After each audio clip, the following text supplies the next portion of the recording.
première édition du Challenge Fellinov. Alors, Challenge, il y aura des jurys, il y aura des candidats, mais évidemment, il n'y a pas de cérémonie sans maître de cérémonie. Mesdames et messieurs, le maître de cérémonie est une maîtresse de cérémonie. Je vous incite à réserver un tonnerre, que dis-je, un ouragan d'applaudissements, mesdames et messieurs, à Chantal Passa, la responsable de la filière agroalimentaire. Mesdames et messieurs, Chantal, soyez la bienvenue. Sous vos applaudissements, mesdames et messieurs. Bonjour et bienvenue, Chantal. Bonjour.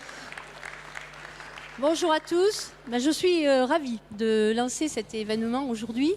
Vous savez que depuis 9 ans, le comité d'organisation de Medfel, avec l'ensemble des partenaires, souhaite faire de ce salon le rendez-vous de la filière fruits et légumes.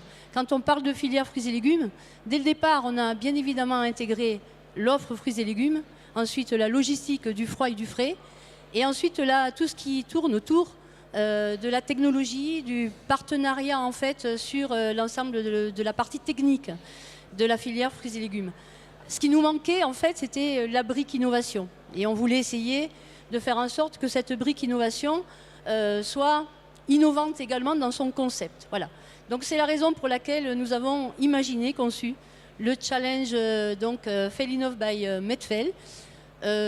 Voilà, je suis absolument ravie. Je suis surtout ravie que 15 candidats aient accepté de venir faire ce travail sous forme de speed démo. Mais Marc, vous allez l'expliquer de façon plus précise. Donc c'est un challenge pour eux aussi de vous convaincre en 4 minutes.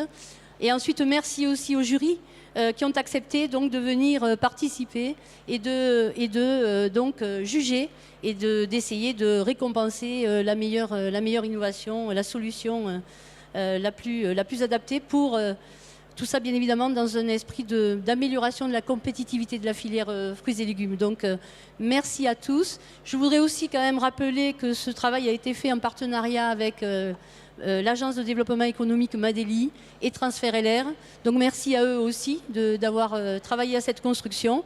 Et bon premier challenge Fellinov by Medfel. Merci. Merci à Madeli, merci à Transfert LR, merci à vous Chantal et à toute votre équipe. Je crois qu'on peut à nouveau vous applaudir et applaudir toute l'équipe d'organisation de ce Medfel et de ce challenge Fellinov. Alors ce challenge Fellinov, je vous en rappelle le principe, il est très simple. Les candidats vont se succéder à la tribune, ils auront 4 minutes, pas une seconde de plus, 4 minutes, un chrono, là je l'ai en face de moi d'ailleurs, pour convaincre. Alors pour vous convaincre, vous, mesdames et messieurs, les membres du public, vous avez, si ça n'est pas encore le cas, vous avez encore la possibilité de récupérer un petit vote. C'est pour le jury coup de cœur. Et bien entendu, mesdames et messieurs, il y a aussi un jury officiel. Nous allons en musique et sous vos applaudissements appeler à la tribune, mesdames et messieurs, les 7 membres du jury. Allez, venez vite me rejoindre en musique, s'il vous plaît. Et sous vos applaudissements, c'est parti.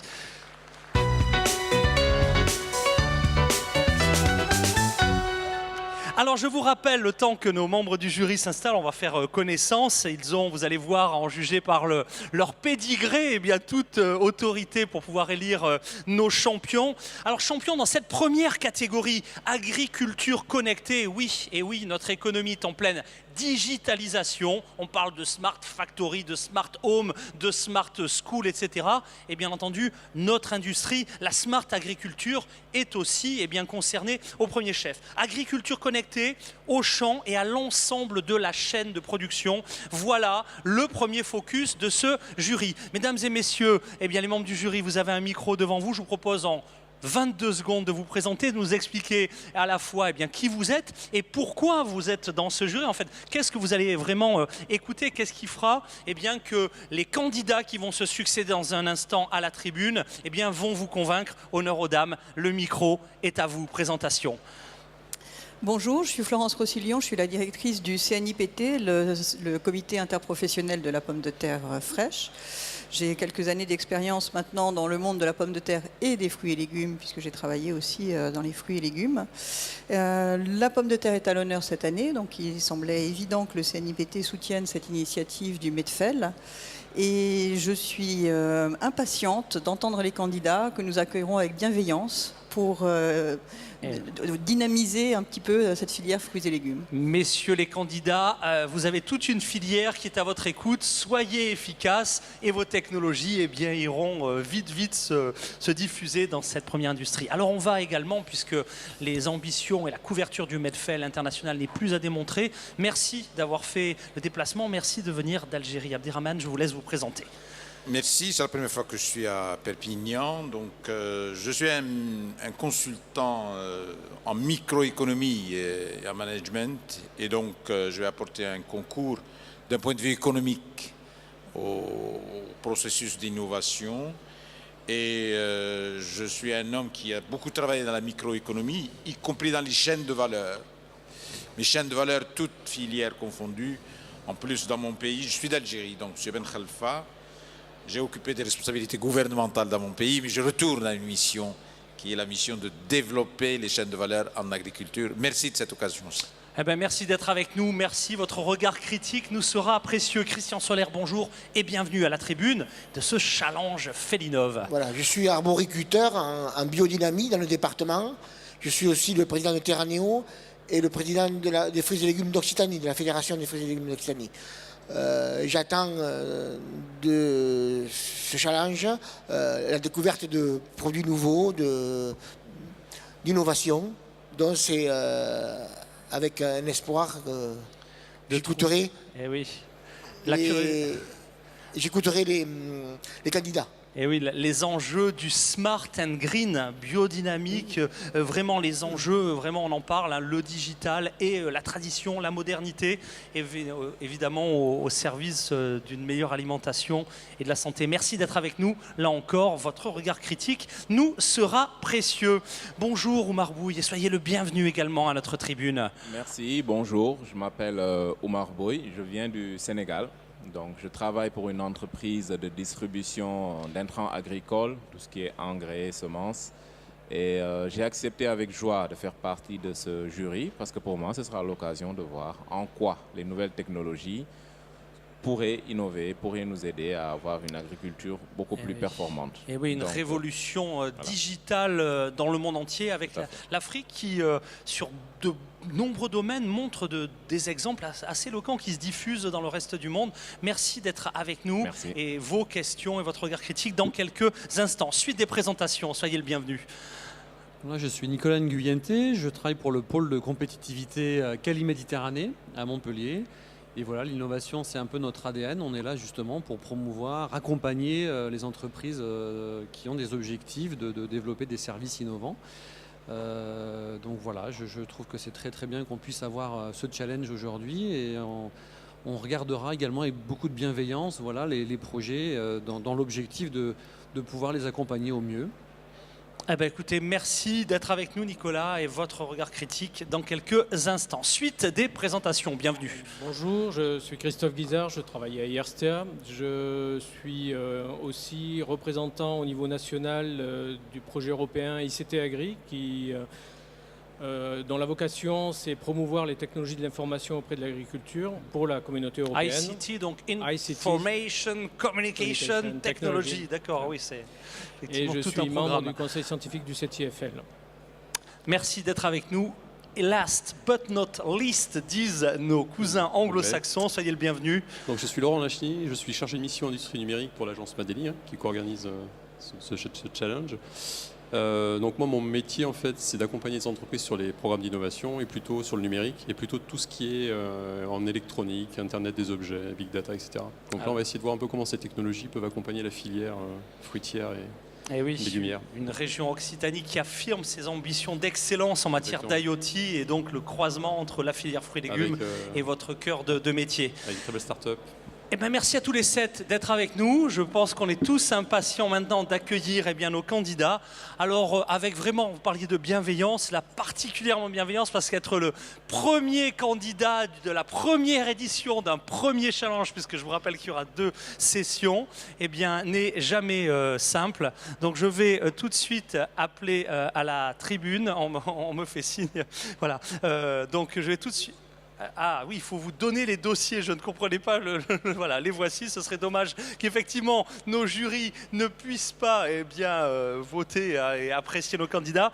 Donc je vais maintenant vous demander de réserver un accueil chaleureux et je dirais sympathique, parce que être nos premiers candidats, et est-ce un hasard, mais le premier candidat sera une candidate. Mesdames et messieurs, en musique et sous vos applaudissements, accueillons Meider Haregui du groupe Chambre d'Agriculture et également de la Chambre d'Agriculture du Gard pour Mes Parcelles. Soyez la bienvenue, Meider. Le micro. 4 minutes pour convaincre. C'est parti. Top chrono. Bonjour. Je vais vous montrer, comme cela a été dit, nous sommes dans une ère de nouvelle révolution agricole grâce aux outils connectés. Et moi, ce que je vais vous expliquer, c'est comment Mes Parcelles va aider les exploitants agricoles à simplifier leur quotidien qui devient de plus en plus complexe grâce à toutes ces nouvelles technologies. Alors aujourd'hui, ce dont a besoin un agriculteur, c'est d'intégrer les conseils de son technicien qui le suit. C'est de pouvoir donner des ordres simplement à son tractoriste. C'est d'automatiser l'enregistrement de ses pratiques aussi. Et c'est éventuellement d'intégrer des informations techniques qui lui proviennent d'outils et de technologies diverses. Alors, pour vous expliquer tout ça, je vais vous raconter la vie de Monsieur Poujol, qui est compliqué. Voilà Monsieur Poujol, voilà son verger de pêcher au pied du Canigou, un très joli verger. Et il a un quotidien qui est difficile à cause, par exemple, de la tordeuse orientale du pêcher, à cause de la fertilisation azotée de ses vergers qu'il doit mener à bien. Alors, pour évoluer, comment il fait? Il fait intervenir son conseiller de chambre d'agriculture qui lui dit effectivement la tordeuse orientale, il faut traiter en ce moment. Je vais te faire une préconisation grâce à ProConseil qui est connecté à Mes Parcelles avec ma tablette. Je vais aller chercher dans ta liste de produits celui qui va te permettre de lutter contre la tordeuse orientale. Et lorsque j'aurai validé mon conseil, il s'inscrira dans ton compte Mes Parcelles. Et tu pourras l'envoyer d'un simple clic tu pourras l'imprimer pour donner l'ordre à ton tractoriste et d'un simple clic, tu l'enregistreras comme une intervention qui a été réalisée. Pour la fertilisation azotée, c'est pas compliqué. On a fait le plan de fumure ensemble en janvier. Donc tu retournes dans ton compte Mes Parcelles. Tu vas valider les interventions en réalisé, celles qui étaient prévues. Et avant ça, tu vas les transférer aussi sur la console de ton tracteur qui transmettra l'ordre à l'épandeur d'engrais et qui apportera les doses qu'on avait bien prévues tous les deux ensemble. Alors voilà des exemples. D'autres exemples que peut permettre Mes Parcelles aujourd'hui, c'est d'intégrer des OAD avec éventuellement des modèles maladies ravageurs, des données de capteurs météo. C'est, on l'a vu, d'intégrer du conseil technique réalisé par un conseiller. C'est d'aller chercher ou de faire une commande d'images drone, alors soit pour des applications fertilisation, soit pour évaluer un nombre d'arbres manquants, par exemple, sur la parcelle. Et c'est d'intégrer des outils qui sont en train d'apparaître, des outils d'agriculture de précision, comme par exemple l'outil Picor développé par l'ISTEA qui permet d'évaluer la qualité de la pulvérisation et qui va être très précieux pour avancer aujourd'hui. Alors nos résultats, nous avons 28 000 clients qui sont satisfaits en France de notre logiciel de chambre d'agriculture. Nous avons de nombreux partenariats en cours d'évolution et de construction, soit avec des constructeurs de matériel, soit de logiciels. Notre solution, elle évolue constamment parce qu'elle est co-utilisée par les conseillers des chambres d'agriculture. Donc on voit quels sont les problèmes des agriculteurs et on essaye d'apporter des solutions. Et puis je terminerai en disant que les contrôleurs Global Gap et autres cahiers des charges, quand ils savent que l'agriculteur chez qui ils vont à Mes Parcelles, ils disent « ouf, c'est bon, ça va ». Ouf, c'est bon, ça va. Mesdames et messieurs, Meider Haregui, je crois qu'on peut l'applaudir. C'est pas facile, hein, c'est la première, ça sera un symbole important, la première démo, la première speed démo du premier challenge, première édition. Bravo. Allez, je pense que le timing était parfaitement respecté. Nous allons accueillir tout de suite notre deuxième candidat en compétition. Mesdames et messieurs, Harry Cambouri, Synafis, ici même. 4 minutes pour convaincre. Top chrono. Bonjour. Donc, moi, je suis un petit producteur, un micro-producteur, en fait. J'ai un olivier. Mais j'ai le même problème que tous les petits, moyens et grands producteurs. Et ça, c'est la gestion de l'eau, mais gestion de ressources d'eau. Ça a une incidence directe sur la qualité de mes produits, ainsi que la longévité sur l'étal. Mon problématique, c'est que je suis un très petit producteur et je n'ai pas 800 000 euros à dépenser sur une borne météo, ni 800 euros par an sur une redevance pour avoir accès à mes propres données. Donc, par contre, j'ai trouvé la solution qui est une solution très simple et très abordable. C'est Synasense Agri de Synafis. Donc, avec Synasense Agri, j'ai une sonde qui mesure la température et l'humidité du sol, que je plante avec beaucoup de difficultés. J'ai un boîtier qui mesure aussi la température et l'humidité de l'air, que je colle.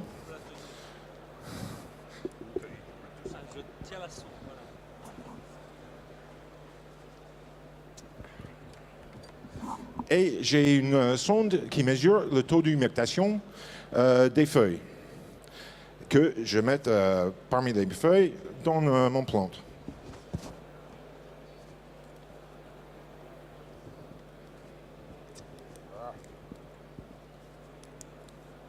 Voilà. Ça prend quelques secondes donc. Hein. Je vais juste mettre voilà, on va la tenir comme ça. Donc, l'avantage de ce système, c'est tout est compris. Donc, moi, le petit producteur, j'achète rien. C'est un service avec un abonnement mensuel qui me donne tous ces accès, qui me donne accès via l'Internet à mes données pour que je puisse consulter, même avec l'historique de mes données, pour que je puisse voir les motifs et les patterns qui arrivent. Et donc, et en plus, que ces avantages de recherche de données, je peux passer les charges en frais d'exploitation et aussi, je n'empêche pas ma capacité du prêt au cas d'un imprévu. Donc, moi, OK, je ne suis pas vraiment un producteur, je ne vis pas d'un olivier, mais nous, on a mis en place un programme de test depuis novembre 2016 avec une maraîcher, une céréalier, une paysanne boulanger, un olivier et une viticultrice pour montrer que notre système marche et pour améliorer la qualité de nos produits. Nous avons constaté, parmi un maraîcher olivier qui est dans le Tarn-et-Garonne, une réduction de consommation d'eau de 40%. Donc c'est du culture sous serre. On a constaté aussi une amélioration de qualité de son produit et en plus, avec l'amélioration de la longévité sur l'étal, il peut réorganiser les tâches agricoles qu'il utilise un ouvrier agricole pour faire, par exemple du désherbage et compagnie. Et finalement, il a constaté une réduction de toutes les maladies liées avec les problèmes hydriques. Voilà, donc je vous invite de venir me visiter pour plus de renseignements, avec grand plaisir. Voilà, merci beaucoup. Timing is everything, disent les anglo-saxons. Eh ben, c'est perfect timing. Bravo Harry, c'était pas évident, une démo en direct et je crois qu'on peut vous applaudir pour votre potentiel d'innovation. Le troisième candidat est une candidate. Mesdames et messieurs, je vous incite à accueillir ici même sur le plateau Delphine Battu d'AgriShare We Farm Up. Mesdames et messieurs, Delphine en musique et sous vos applaudissements. 4 minutes pour convaincre, vous êtes prête? La zapette en main, c'est parti, top chrono. Bonjour à tous. Donc, vous connaissez tous les sites d'économie collaborative comme Airbnb et Blablacar. Eh bien, WeFarmUp, c'est le premier site d'économie collaborative dédié à la machine agricole. Dans le contexte actuel, on a des investissements en matériel qui sont très coûteux, avec un prix des machines agricoles qui n'a cessé d'augmenter depuis 10 ans. Donc les exploitations se retrouvent fortement endettées par l'acquisition de ces matériels. Il faut savoir que 30 à 40% des charges d'une exploitation agricole sont des charges de mécanisation. De plus, certains de ces matériels sont sous-utilisés avec une utilisation qui peut être de seulement quelques jours par an. Et face à ces charges de mécanisation qui sont fixes, on a des marchés qui sont devenus très volatiles. Une année qui peut être bien rémunératrice, tandis que la suivante le sera beaucoup moins, ce qui peut générer des difficultés pour les exploitations. On voit donc une nécessité d'optimiser les investissements et de réduire les charges pour être plus compétitif et plus résilient, c'est-à-dire plus apte à faire face à une crise. La solution que nous avons mise en œuvre pour répondre à cette problématique s'appelle WeFarmUp. C'est un site de location de matériel agricole entre professionnels. C'est gratuit de s'inscrire et de poser des annonces sur le site, et ces annonces vont être géolocalisées. L'utilisateur du site peut être à la fois propriétaire et locataire de matériel, et il va utiliser la plateforme pour réaliser des locations dans un rayon de 30 km autour de chez lui, ce qui équivaut à 1 heure de tracteur. L'avantage propriétaire, ça va être d'engranger un revenu supplémentaire en proposant à la location du matériel qui est sous-utilisé, tandis que le locataire va pouvoir avoir accès à du matériel performant sans avoir forcément à faire un achat. Donc ça présente notamment un intérêt en cas de panne, mais aussi pour tester un nouvel outil ou de nouvelles pratiques culturelles. La plateforme a été lancée en octobre 2015 par Laurent Bernet, qui est agriculteur dans le Lot-et-Garonne, qui a été directeur d'une concession pendant plusieurs années, et Jean-Paul Hébrard, qui est journaliste et directeur de la chaîne TV Agri. Donc aujourd'hui, on a un réseau de 4000 membres et de 3000 matériels sur le site. On considère qu'il y a 15 000 matériels au moins qui sont mobilisables, puisqu'un inscrit sur le site va peut-être avoir posé 2 ou 3 de ces matériels, alors qu'il en a 15 ou 20 sous le hangar. Donc si un locataire cherche du matériel en particulier qu'il n'a pas trouvé sur le site, WeFarmUp va le rechercher pour lui. Donc on va mobiliser tous ces inscrits qui sont autour de chez lui en leur demandant s'ils ont ce matériel ou s'ils ne connaissent pas quelqu'un qui l'aurait et qui pourrait le proposer à la location. Donc on permet ainsi une centaine de locations par mois. En 2016, on s'est surtout développé dans le sud-ouest et dans le secteur de l'Oise, de la Normandie et de la Bretagne. Et en 2017, donc on va chercher à se développer dans tout le reste de la France. C'est pour ça qu'on a mis en place les ambassadeups. Donc un ambassadeup, qu'est-ce que c'est ? C'est un agriculteur qui est adepte de WeFarmUp, qui va en parler autour de lui et aider les agriculteurs à s'inscrire et à poser leur matériel sur le site. Lui, il gagne une rémunération et tous les WeFarmers gagnent une meilleure visibilité des machines qui sont à proximité. L'objectif de WeFarmUp à 3 ans, ça va être d'avoir entre 150 et 200 matériels par canton pour que toute entreprise agricole qui cherche du matériel puisse le trouver à proximité de chez elle. La location devient ainsi un véritable nouvel accès à la machine agricole. Merci de votre attention. Merci, et je pense que c'était parfaitement clair. Et je me permets de dire que je n'aimerais pas, mesdames et messieurs les membres du jury, être à votre place, parce que déjà, à mi-parcours, on a déjà de très belles réalisations. Merci beaucoup. Delphine Battu, mesdames et messieurs. J'appelle le 4e candidat, mesdames et messieurs, Guillaume Vigneron, SMAG en musique, et sous vos applaudissements, mesdames et messieurs. Allez, c'est parti. Guillaume, le micro, la zapette, c'est parti. Bonjour à tous, bonjour aux membres du jury. Donc, moi je suis Guillaume Vigneron, je suis ingénieur innovation au sein de l'entreprise SMAG, qui est leader français des systèmes d'information de l'agriculture donc pour le suivi de la qualité et la traçabilité des productions. C'est une entreprise qui se structure autour de nouvelles compétences, notamment dans l'IoT et dans les data scientists, qui ont permis de mettre au point en fait les solutions que je vais vous proposer aujourd'hui. Donc dans le domaine de la météo de précision, une application qui s'appelle IOTA. Donc chez SMAG, on connaît bien l'écosystème agricole, notamment aussi le secteur du fruit et légumes. On sait que c'est un secteur où le suivi des cultures est complexe, d'autant plus qu'il y a énormément de cultures proposées. Et le suivi des cultures est très dépendant des données météorologiques. Sur le marché aujourd'hui, on a pléthore de services de météo qui sont proposés, qui sont gratuits ou payants.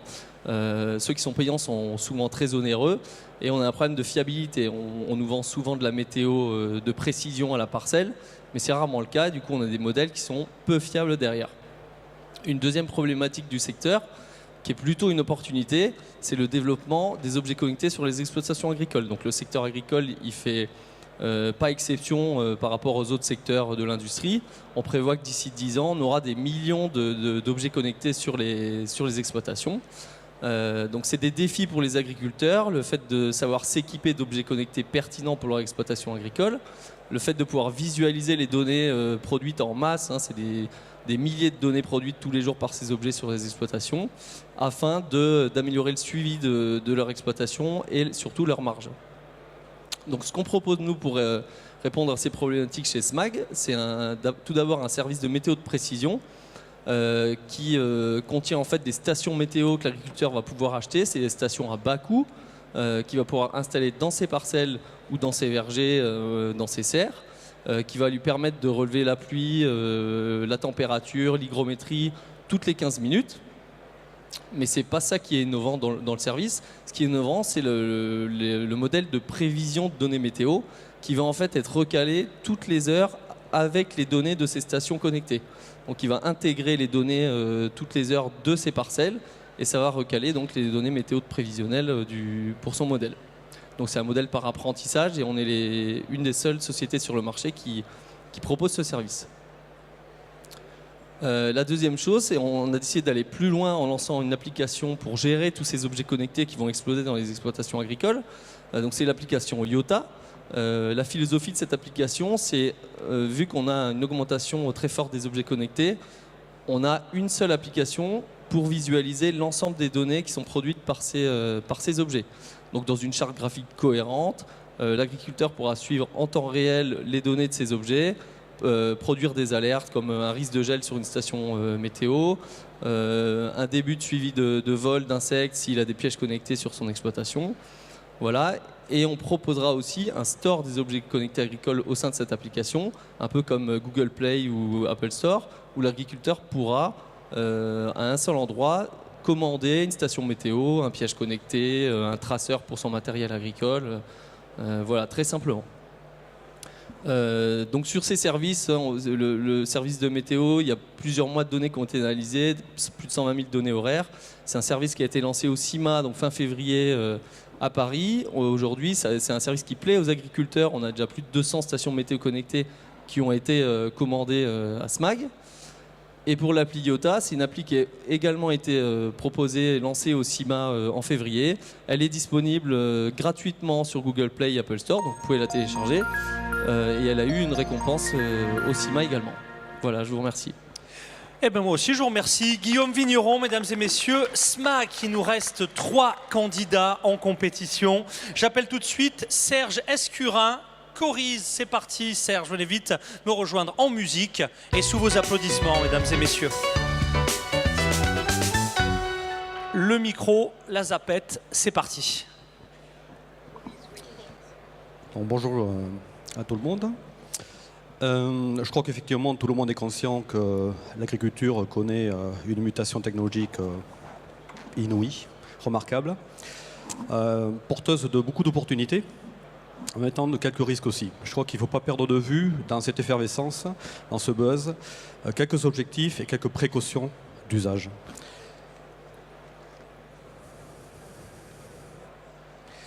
Donc l'agriculture, elle est soudainement boostée par différents paramètres qui ont déjà été évoqués, mais l'Internet et le développement de plateformes web qui permettent des connexions en temps réel, donc de consultation de données, d'enregistrement, de traçabilité, mais aussi la vulgarisation tout simplement des terminaux, des téléphones portables, des tablettes.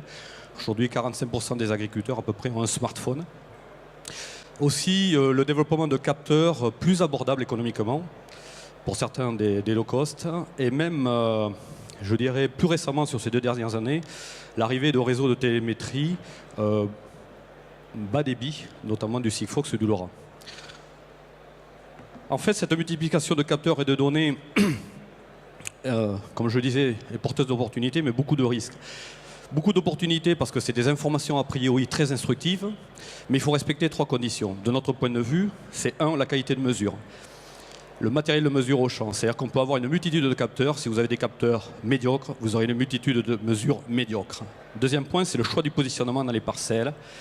Vous pouvez avoir des très bons capteurs, mais mal positionnés ou à des endroits peu pertinents de la parcelle. Vous aurez des données très fiables, mais peu pertinentes, très précises, mais peu pertinentes. Et ensuite, la finesse des analyses et des indicateurs par rapport à des références in situ par rapport à la parcelle. Donc, ce qu'on a développé, c'est une approche où on va, je dirais, capitaliser sur la variabilité intraparcellaire, l'hétérogénéité intraparcellaire du sol. En termes de mesures appliquées à l'irrigation, on va utiliser ce type de sonde, des sondes capacitives à profil, avec un capteur tous les 10 cm de profondeur, qui permet de mesurer l'humidité du sol et la température du sol toutes les 15 minutes. C'est des sondes connectées et elle envoie les données sur un serveur en permanence et on voit toute la dynamique de l'eau. Mais pour bien utiliser ces sondes, il faut savoir les positionner de façon pertinente. Et donc on utilise la cartographie de sol, la cartographie de conductivité de sol. Donc on apporte une prestation avec un outil que l'on traîne derrière un quad et qui en temps réel envoie un champ électrique dans le sol. Et le retour de ce champ permet de mesurer et de qualifier l'hétérogénéité intraparcellaire en profondeur de toute la parcelle. Ce qui fait que du coup, on a une vision beaucoup plus pertinente pour aller positionner les capteurs. Ça, c'est une image donc une cartographie réalisée sur un verger. On est en pomme et on voit très distinctement différentes classes de sol. Et ce qui nous enseigne ensuite pour positionner une sonde ou plusieurs sondes. Et on pilotera en connaissance de cause par rapport à cette qualification du sol. On voit aussi qu'elle pourrait servir à l'utilisation aussi en amont sur je dirais, le dimensionnement des secteurs d'irrigation, puisqu'on peut avoir des différences de débit. Mais ça, c'est lié vraiment à des différences de sol. Encore faut-il pouvoir les qualifier. Donc Orasa Plus a une vocation, c'est concentrer et fiabiliser les informations. Nous, on est plutôt moins d'informations, mais de meilleure qualité. Leur donner de la valeur agronomique et commerciale aussi, effectivement, dans une filière, dans une notion de filière et de chaîne de valeur, comme ça a été évoqué tout à l'heure. De vulgariser les solutions technologiques, efficaces, simples à mettre en œuvre, économiques et rentables, effectivement. Je vous remercie. Et moi aussi, je vous remercie. Bravo, Serge. Eh bien, notre 5e candidat. Il en reste 2. Mesdames et messieurs, le candidat suivant, Informia, Léonard Gallone. Venez vite me rejoindre en musique, Léonard. Et sous vos applaudissements, l'exercice n'est jamais aisé. 4 minutes pour convaincre. Le micro, la zapette, c'est parti. Bonjour à tous. Donc effectivement, Informia. Moi, ce que j'aimerais vous parler d'une chose, puisqu'il paraît qu'on est en France, ici, comme vous avez tous remarqué, et j'ai entendu dire qu'en France, on avait un problème de compétitivité. Alors ça tombe bien, parce que nous, depuis qu'on existe, on travaille sur l'amélioration de la productivité. Donc amélioration de la productivité et aussi faciliter la réponse aux différentes exigences clients que vous avez et que vous connaissez bien. Donc pour ça, on a une solution qui s'appelle le TraceFlow, qui est une solution logicielle qui existe depuis 2002. Et pour améliorer la productivité et donc la compétitivité, on travaille sur toutes les phases du process. Alors là, on parle pour TraceFlow essentiellement des stations de conditionnement et des entrepôts. Donc on va travailler sur la suppression des ressaisies, sur l'amélioration de la communication entre les personnes, mais également donc tout ça en temps réel. On va se connecter aux machines et voilà. Je dirais, c'est pas j'achète une machine et puis je suis tranquille pendant 5 ans. C'est plutôt de se dire voilà, c'est un travail de longue haleine, continu. C'est une course. Si on s'arrête, on a perdu la course. Il faut tout le temps courir. Et nous, c'est ce qu'on fait en travaillant et en créant de nouveaux modules tous les ans qu'on propose à nos clients qui, du coup, gagnent la course. Enfin, j'espère. Donc, du coup, comme je disais, c'est beaucoup de choses, mais on va parler de 2 éléments qui sont les dernières évolutions qu'on a pu faire. Mais comme dit Il y en a plein, il y en a tous les ans. Donc on va parler ici de Greenline. Donc Greenline, c'est une des évolutions qu'on a faites. Pourquoi Green? Parce qu'on va supprimer tout le papier. Et donc aussi on a un gain de coût.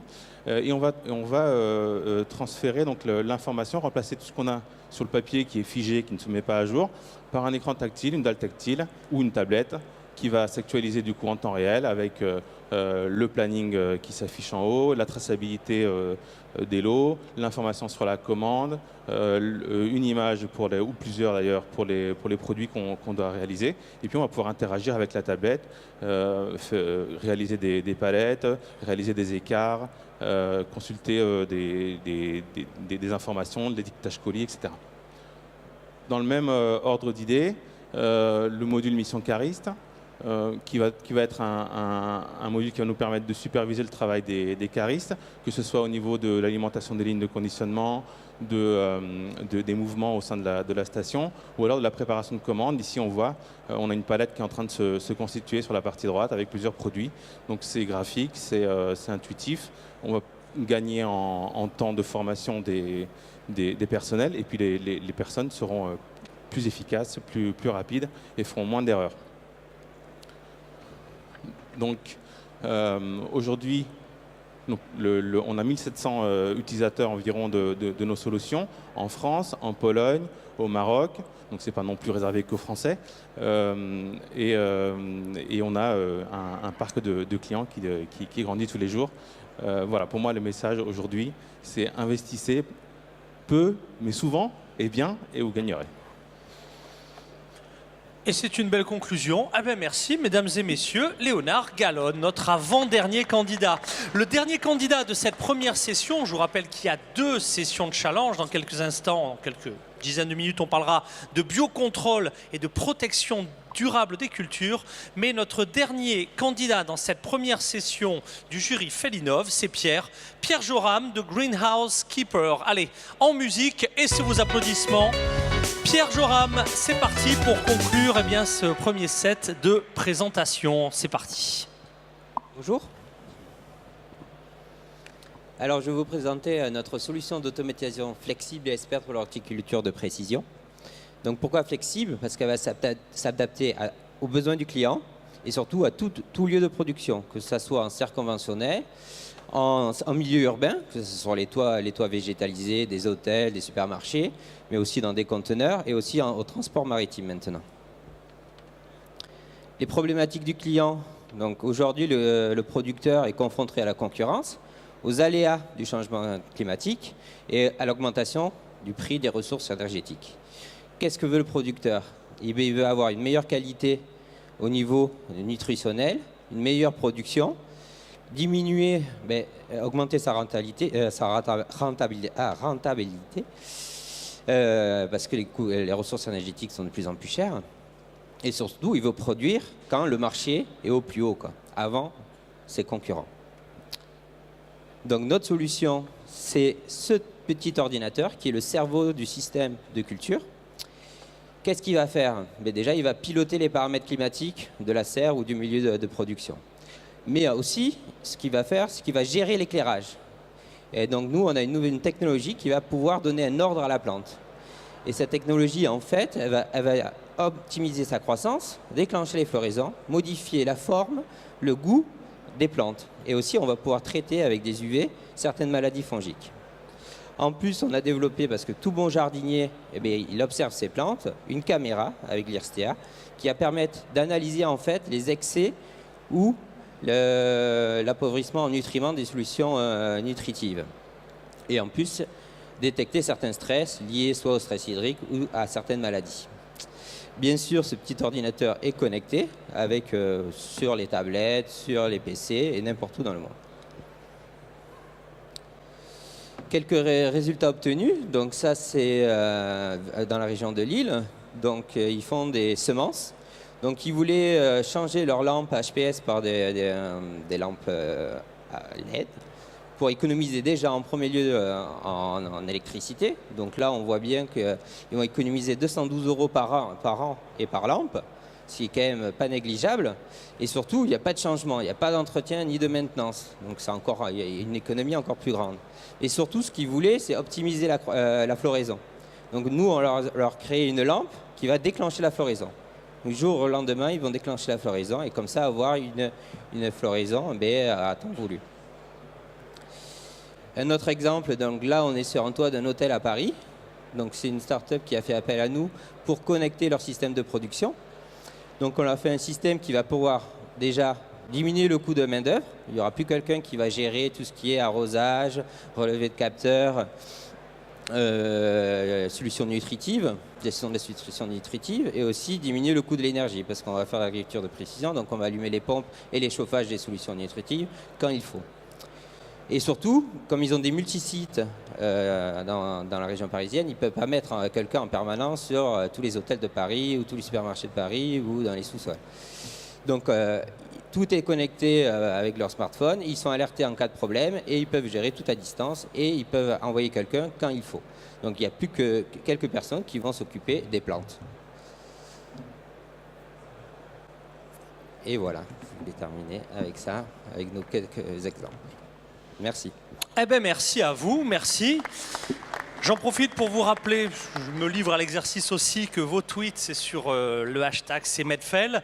Je remercie notre dernier candidat. Pierre, ne partez pas trop loin parce que dans quelques instants, eh bien, c'est l'heure de... Il nous reste encore... Combien exactement? Eh bien, 9 minutes exactement. C'est l'heure du débat. Mesdames et messieurs, les membres du jury, vos questions à l'ensemble des candidats, c'est tout de suite.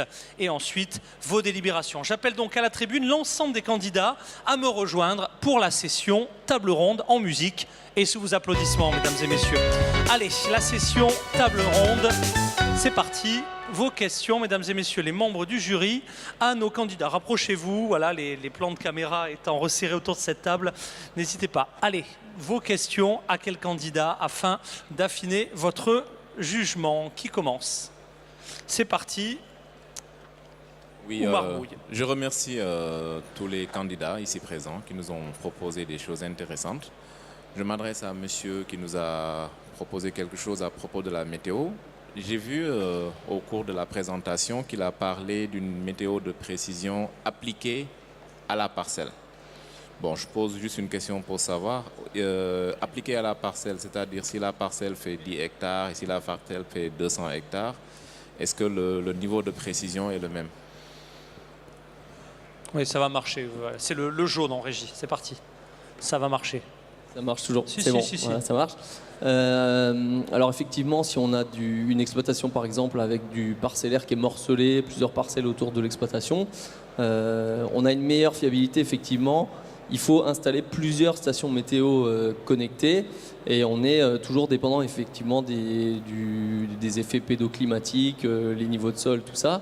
Mais c'est intégré dans le modèle climatique en fait, qu'il intègre des couches de données. C'est lié à votre logiciel de parcellaire.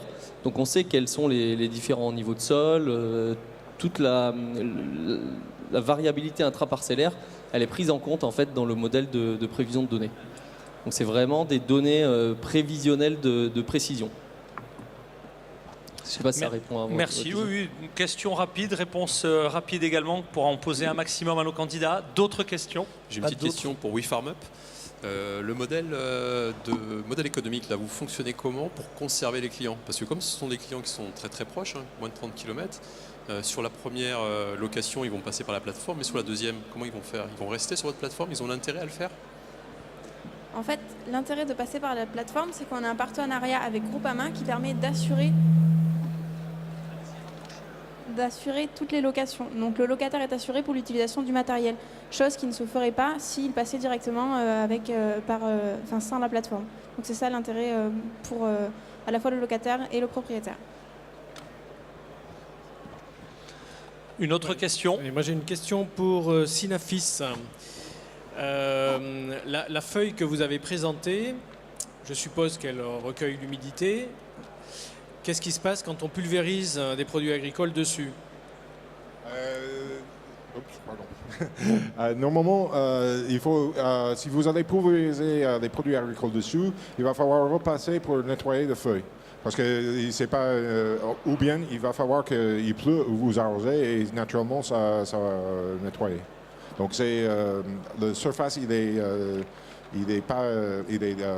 laqué. C'est pas moi le technologue de l'entreprise, mais il est laqué donc pour protéger la surface. Et vous n'avez pas envisagé d'utiliser ce support comme un capteur justement de dose de pulvérisation? Ce qui pourrait être intéressant de dériver la feuille. Ça peut être intéressant, mais le problème, si vous voudrez, c'est comme c'est une capteur capacitive, ça va dépendre sur la viscosité du produit que vous mettez. Il va falloir corriger pour la viscosité de ce produit parce que c'est calibré maintenant pour de l'eau. Et si vous mettez du bouillie bordelaise ou un truc comme ça, c'est pas le même. Ouais. Une question pour SMAG. Est-ce que vous avez la possibilité dans votre outil d'intégrer d'autres sources de données climatiques? Je pense que l'enjeu là autour des données climatiques est très fort. Vous avez présenté une solution qui est basée sur des stations météo low cost, donc ça c'est intéressant. Est-ce qu'il y a moyen d'intégrer d'autres sources de données climatiques? Oui, j'ai pas eu le temps en fait de le développer en 4 minutes, mais en fait le modèle qui est dans le service météo, en fait il y a 5 modèles qui sont inclus dans le service. Donc il y a des modèles type GFS, des modèles de Météo France, et il y a un modèle qui est développé par Climpact Metnext. C'est ce modèle-là qui permet d'intégrer les données des stations météo. Donc en fait, l'agriculteur, il a à disposition 6 modèles différents de données météo. Et nous, ce qu'on met en avant, c'est ce modèle Climpact qui intègre les données météo de la parcelle. Mais il a bien les informations des autres modèles type Météo France et autres. Une dernière question, peut-être une ou deux. Il reste 3 minutes exactement. C'est pour le site de location. Au moment des époques de travaux, est-ce qu'il n'y a pas une demande sur le même matériel dans le même secteur? C'est pour ça aussi qu'on a élargi, qu'on fait des locations sur 30 km. Parce qu'à 30 km de chez nous, il y a peut-être des travaux qui sont légèrement décalés. Par exemple de 15 jours. Et du coup, le matériel va pouvoir être utilisé à la fois sur notre exploitation et dans 15 jours sur l'exploitation à 30 km. Merci. Une dernière question. Allez, c'est parti pour... Skipper. Le système de contrôle de la lumière pour influer sur les plantes, c'est quelque chose qui est unique chez vous ou qui est généralisé chez d'autres fournisseurs? Et le système de vision par caméra, est-ce que c'est juste un retour visuel pour l'arboriculteur ou la personne, ou c'est un contrôle automatique? Ça va marcher. Allez-y, c'est le noir. Pour la lumière. Tiens, je vais donner l'autre micro, ça sera plus simple. Voilà. Allô. Voilà le jaune.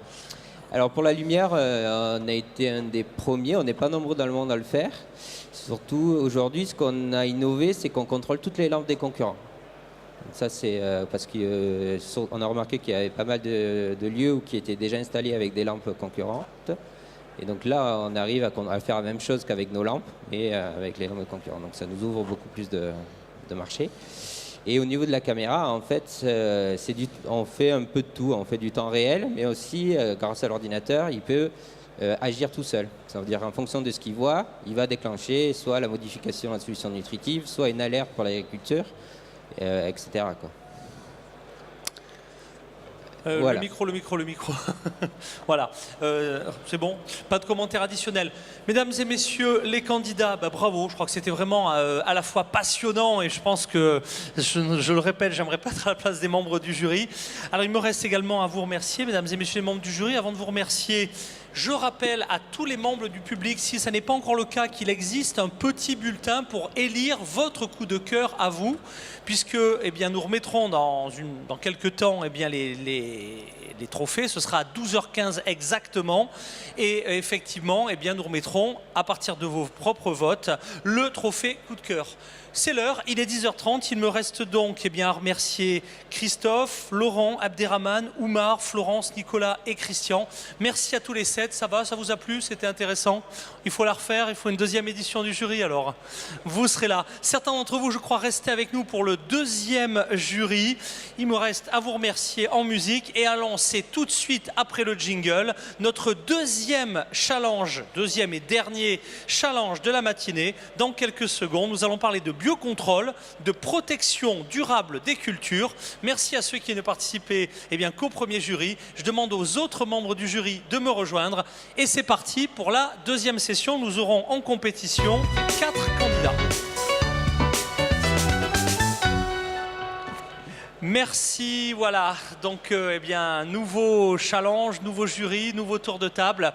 Merci à vous d'être toujours aussi nombreux. Nous allons parler de biocontrôle et de protection durable des cultures. Alors, à nouveau, vous connaissez maintenant le principe de nos challenges. Nous allons tout de suite, avant d'accueillir nos candidats, présenter les membres du jury. Honneur aux dames, alors je demanderai aux membres du jury également pour la première session de se représenter. Mais tout de suite, on va commencer avec vous. Aurélie, rapprochez-vous du micro pour la présentation.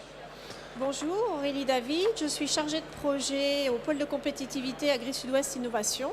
Donc comme le disait mon voisin, M. Nguyente, pour nous l'innovation, c'est notre cœur de métier, de soutenir des projets, d'aider des entreprises dans leur phase innovante. Donc voilà l'intérêt pour nous d'être présents sur ce jury Medfel. Soyez là, bienvenue. Alors, honneur aux dames et suite des présentations. Vous étiez présente sur notre premier jury, mais pour ceux qui ne suivront que le deuxième focus en vidéo, présentation à nouveau. Donc, je suis Florence Rossillon, directrice du CNIPT, le Comité national interprofessionnel de la pomme de terre. J'ai plusieurs années d'expérience dans le secteur de la pomme de terre et aussi des fruits et légumes. Et comme la pomme de terre est à l'honneur cette année au Medfel, il nous a semblé naturel d'être présent à ce jury. Vous avez été membre du jury de la première session, c'est intéressant, des bonnes idées pour votre propre filière? Très intéressant et très difficile à départager parce que c'est une diversité de sujets incomparables les uns aux autres. Ouais, très ils ont chacun leur finalement, intérêt. très complémentaires. Ils mériteraient tous un trophée. Suite des présentations, vous étiez avec nous lors du premier jury. Merci de rester également pour arbitrer nos champions du Smart Agri, de la Smart Agri, cette deuxième session. Présentation, Christian. Voilà. Je suis M. Solé-Christian, je suis arboriculteur dans le département en biodynamie. Et je suis aussi président de Terranéo et président de la Fédération des fruits et légumes d'Occitanie. Le premier challenge a été intéressant, difficile à départager. C'est vrai qu'il y a des idées, des innovations qui sortent de l'ordinaire. De véritables mutations. Voilà. On sent que le monde change et c'est vrai que... Il va très vite. Très vite. En tout cas, merci d'être avec nous. Suite des présentations, alors nouveau et précédent membre du jury. Voilà, Nicolas Nguyente, je suis responsable des projets au pôle de compétitivité Cali-Méditerranée. Et voilà, pour redire ce qui avait été dit tout à l'heure, effectivement, notre métier, c'est précisément de faire émerger l'innovation, d'accompagner des projets d'innovation. Donc, la première session était très intéressante. On a vu beaucoup de choses très variées, avec beaucoup de passion aussi. Et moi, je veux renouveler auprès des candidats qu'on les regarde avec beaucoup de bienveillance. Et je les félicite par avance et je félicite ceux qui sont passés déjà parce que ça demande beaucoup d'énergie, de courage de se présenter devant tout le monde comme ça. C'est un exercice vraiment de synthèse loin d'être évident. Vous nous rejoignez dans ce jury, alors jury biocontrôle et protection durable des cultures, présentation. Bonjour, donc je m'appelle Marc Fratantiono, donc je suis chargé de mission à la Chambre d'agriculture des Pyrénées-Orientales et j'anime donc en tant qu'ingénieur réseau 2 groupes fermes défis en abricot et en pêche. Les objectifs de ces fermes défis c'est de réduire les intrants phytosanitaires et donc pour réduire les intrants phytosanitaires, un des moyens importants c'est l'utilisation de biocontrôle. Donc ce sont des leviers qu'on essaye de développer pour mettre en place des systèmes économes en produits phytosanitaires. Merci d'être avec nous. Vous connaissez désormais le principe de participation de ces jurys. Les candidats auront 4 minutes chrono, pas 1 seconde de plus pour vous convaincre. Mesdames et messieurs, les membres du jury, vous avez une fiche de notation officielle. Mais vous, mesdames et messieurs, les membres du public, vous avez également un bulletin de vote pour le jury coup de cœur. Vraiment, vous pouvez le récupérer auprès de notre hôtesse. Ils sont ici, voilà. Donc n'hésitez pas, si vous n'avez pas ce bulletin, à vous en munir dès maintenant. Et c'est parti pour notre compétition. J'appelle tout de suite notre premier candidat qui est une candidate, Annabelle Akinao. C'est parti, en musique et sous vos applaudissements, mesdames et messieurs. Bonjour à tous, Annabelle Levert, donc je dirige la société Akinao, qui est une entreprise qui est basée ici à Perpignan.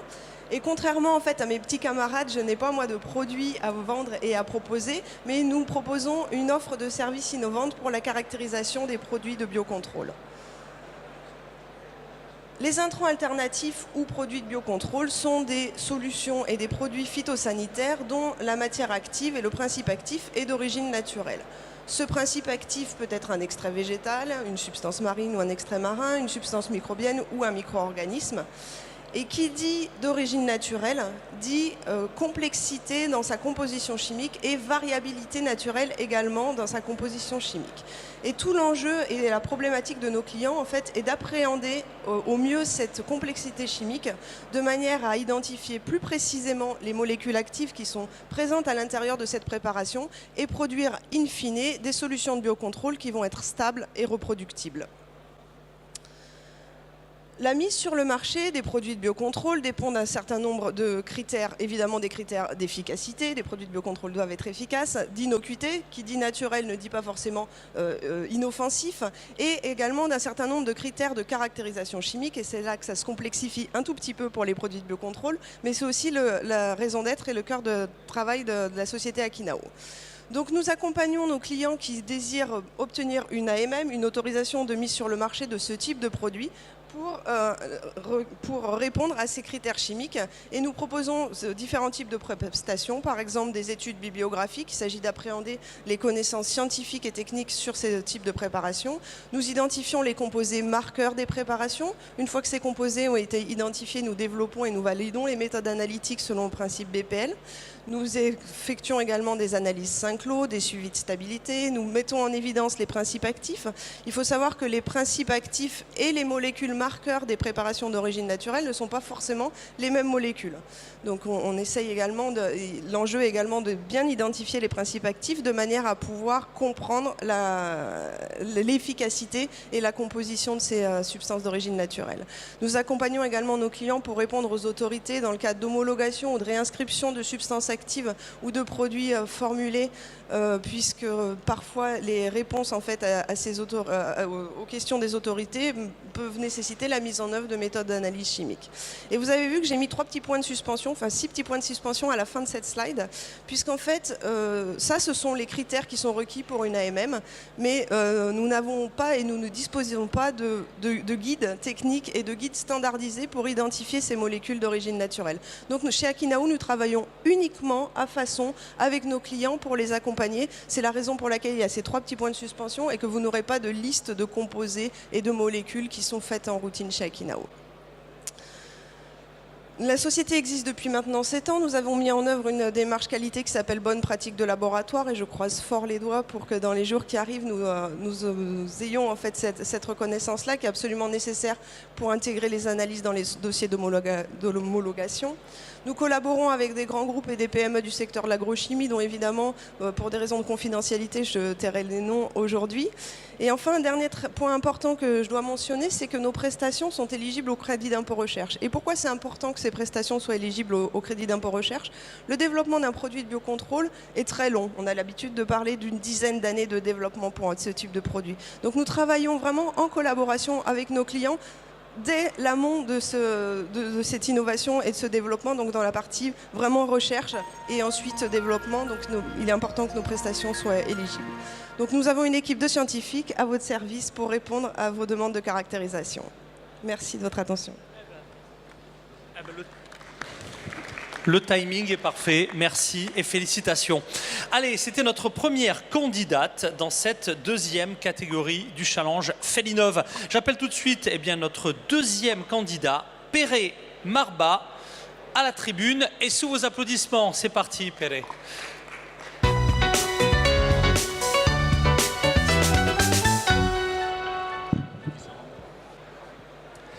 Bon, être ou pas être passif ou être vraiment actif. Bon, une nouveauté dans le monde agricole, mais un outil qui reprend la clé de l'usage de la nourriture dans nos cultures. Peut-être oublié, peut-être la clé, les chaînons manquants, entre la plante et l'homme. Donc, où est-ce qu'il se trouve l'agriculteur d'aujourd'hui? Qu'est-ce qu'il se passe avec lui, avec sa terre? L'agriculteur en évolution constante a désormais besoin de solutions meilleures, innovantes, respectueuses avec son nature et respectueuses avec la loi de la nature et son équilibre. Ces solutions devront idéalement lui apporter des récoltes meilleures et de qualité sans produits de synthèse. Focus en les consommateurs qui exigent produits sains, plus nutritifs et qui ont été produits de façon plus propre, durable et préservant l'environnement. Aujourd'hui, tous les habitants de la planète se considèrent habitants de la Terre. Il faut la soutenir, il faut la préserver. Mais attention, l'agriculteur n'est plus un philanthrope, c'est un entrepreneur. Donc, il a besoin d'une activité rentable qui lui donne une valeur ajoutée, bien sûr. Et il doit maintenir l'exigence du marché, du consommateur, de l'évolution même. Et il faut qu'il investisse pour maintenir tout ça. Permettez-moi donc d'entrer dans la présentation directe des produits. Qu'est-ce qu'il y a dedans? C'est des bouteilles. Donc, c'est un activateur naturel de la plante, un améliorateur du fonctionnement du sol. C'est composé d'un consortium microbien, c'est-à-dire plusieurs organismes se sont dedans, qui fixent l'azote de la terre, l'azote qu'il y a dans l'atmosphère, qui symbolisent les phosphores. Et tout travaillant ensemble, qu'est-ce qu'il faut faire? Un travail en coopérative, on peut dire, produisent des phytohormones que la plante profite en symbiose et lui permettent de mieux se développer dans les médias du sol et de la matière organique. Une corrélation de symbiose avec les éléments nutritifs qu'on apporte. Ça lui donne une capacité naturelle de se mieux nourrir et être plus résistant. Donc, il faut aussi une garantie qu'on produit, que nous produisons. Cette garantie, c'est la recherche que pendant 3 années, nous avons fait dans les centres privés au Portugal, plus la collaboration de l'Université des sciences de Lisboa, c'est-à-dire une équipe pluridisciplinaire avec des agronomes, des biologiques et des biochimistes. On a testé les produits toujours avec un résultat constant, une meilleure de production dans la tomate, dans la pomme de terre et tout ça. Donc je vous invite à voir une vidéo, c'est un poème comme le haïku nippon, que c'est la représentation de la vie. Et j'espère qu'il va démarrer tout seul. Ah, il va démarrer, mais il reste 10 secondes, alors c'est parti. Donc on y va. Marion en régie pour le... Donc une image, c'est surtout mieux que 1000 mots. J'appelle tout de suite notre candidat suivant, Henri d'Hexametrix. Allez, venez vite nous rejoindre en musique et sous vos applaudissements, mesdames et messieurs, Henri. Donc nous, chez Hexametrix, on numérise le monde. Comme vous le voyez sur cette image, on voit un abricotier dans ce sens-là, où on peut mesurer toutes les branches, le diamètre de chaque branche, les longueurs de chaque branche, et donc du coup, estimer le volume de bois. Si on fait ça régulièrement dans l'année, on peut aussi mesurer les feuilles et du coup mesurer exactement le volume de feuilles et la surface des feuilles qu'on peut... et donc, si on déduit le volume de bois, donc on a exactement le volume de feuilles. Ça marche sur toutes les cultures. Donc là, on voit une vigne à l'écran. Là, c'est des mesures qui sont faites assez rapidement. Donc, en un quart d'heure, on peut faire 1 hectare. Ça dépend de la complexité du champ à mesurer. Un de nos premiers clients est et une réserve nationale méditerranéenne et qui voulait mesurer l'emplacement de chaque arbre, le diamètre de chaque tronc et de chaque branche, ainsi que la hauteur de la première branche. Donc cette réserve, nous l'avons mesurée dans la Massane, pas très loin d'ici, et donc c'était très rapide. Pourquoi nous mesurons l'environnement? C'est pour répondre à une double problématique, donc la réduction des intrants, parce que quand on sait quel est le volume de feuillage, on peut adapter le volume de pesticides, et aussi de mieux connaître ses champs, donc du coup, soit régulièrement dans l'année, soit année sur année. Par exemple, si on veut connaître quel était l'état du champ le 12 avril 2016-2017, il suffit de comparer, parce qu'en fait tout est numérisé, et donc à partir du champ numérique on peut tout mesurer, et donc extraire des indicateurs. Donc là j'ai listé 3 indicateurs, donc le tree row volume, le leaf area et la surface foliaire totale, qui sont des indicateurs pour la viticulture, mais ça peut être utilisé pour d'autres domaines. Donc notre outil est basé sur un lidar mobile. C'est un appareil aujourd'hui qu'on transporte à la main dans le champ. Donc c'est relativement rapide et précis. Donc toutes les données géophysiques sont mesurées, et donc elles sont ensuite utilisables sur l'ordinateur. Aujourd'hui, la solution existe en tant que prestation de service, et à terme, ce sera de rendre l'outil plus utilisable encore pour tous les viticulteurs ou tous les vergers, qui puissent être utilisés par chacun. Voilà, donc là une dernière image où on voit là un champ d'abricotier avec des fausses couleurs, où on voit toutes les informations géophysiques du verger. Donc les résultats sont relativement rapides dans les 3-4 jours, et donc la solution est ouverte vraiment à toutes les cultures. Merci très sincèrement, mesdames et messieurs. Henri Borey, donc d'Hexametrix. Notre candidat suivant, eh bien, c'est Thierry. Thierry Nimaplante, venez vite me rejoindre en musique et sous vos applaudissements, mesdames et messieurs. Il restera encore 3 candidats, le 3e avant la conclusion. C'est parti.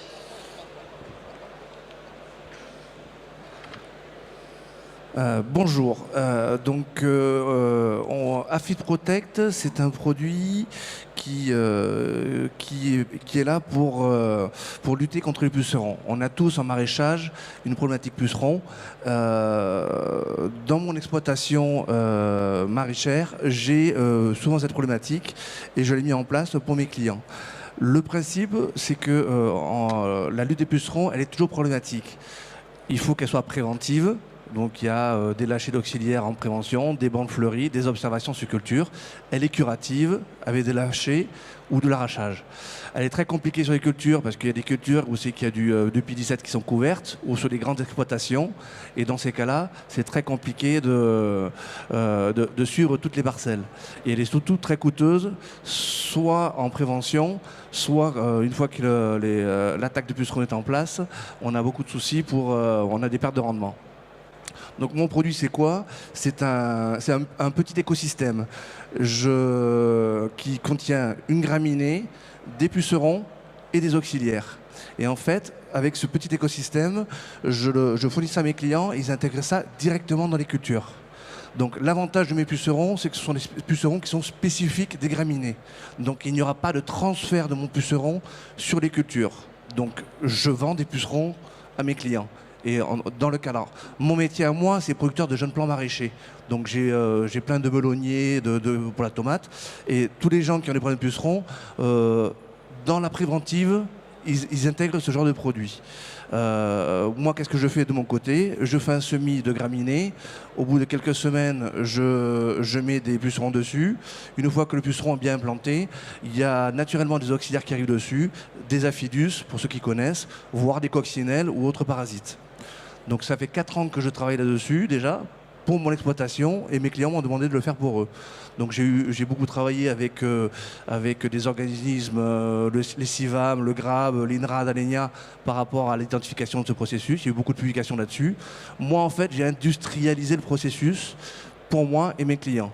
Donc j'ai fait des tests chez des clients depuis 3 ans et ça se passe très très bien. Cette année, on a une douzaine de clients qui ont mis ça dans leur culture et les résultats pour l'instant sont très intéressants. C'est pas la solution contre les pucerons, mais ça fait partie des méthodes prophylactiques contre les pucerons. Donc une fois que le système est en place, on voit rapidement des auxiliaires qui arrivent sur les plantes dans la culture de melon. La culture de melon, elle n'a aucun puceron et du coup, le résultat, il se voit assez rapidement. C'est pas du curatif, c'est-à-dire que si votre culture est infectée, c'est pas ça qui va résoudre le problème. C'est déjà trop tard. La prévention pour les pucerons, c'est le plus important. Voilà, merci. Ah ben, en plus, une belle conclusion. Merci très sincèrement. Il nous reste 2 derniers candidats. J'appelle tout de suite Philippe Génie, Drone & Co. On va élever le débat avec des robots et des drones. C'est parti en musique et sous vos applaudissements. Philippe Génie.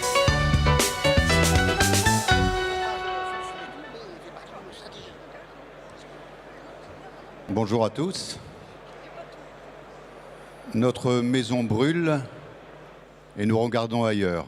Cette phrase, elle était prononcée au sommet de la Terre en 2001. Et depuis, je pense que la révolution agricole est plus qu'en marche. Elle s'accélère pour réduire l'utilisation des produits phytopharmaceutiques. La filière fruits et légumes participe et s'inscrit dans le mouvement sociétal et économique qui tend vers des cultures plus raisonnées, tant sur le plan de la réduction de l'emploi des phytopharmaceutiques que sur un développement grandissant de l'utilisation et l'usage de solutions de biocontrôle. Ces protections durables des cultures, grâce au biocontrôle, demandent des applications au bon moment, dans de bonnes proportions et au bon endroit. Aujourd'hui, nombre de ces tâches d'application sont manuelles, répétitives et parfois pénibles. Solution que nous proposons, c'est notre plateforme AgriLoad. Elle propose des prestations d'application de biosolutions de A jusqu'à Z.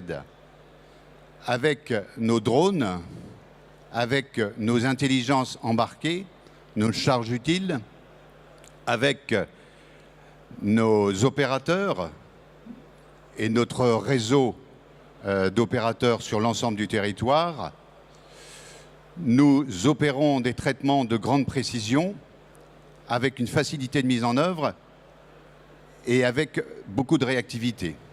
De plus, notre interface web AgriLoad propose un flux d'informations complet sur l'ensemble des tâches à opérer à partir de notre PC opérationnel entre l'exploitant donneur d'ordre qui nous propose ces données que nous intégrons dans notre PC.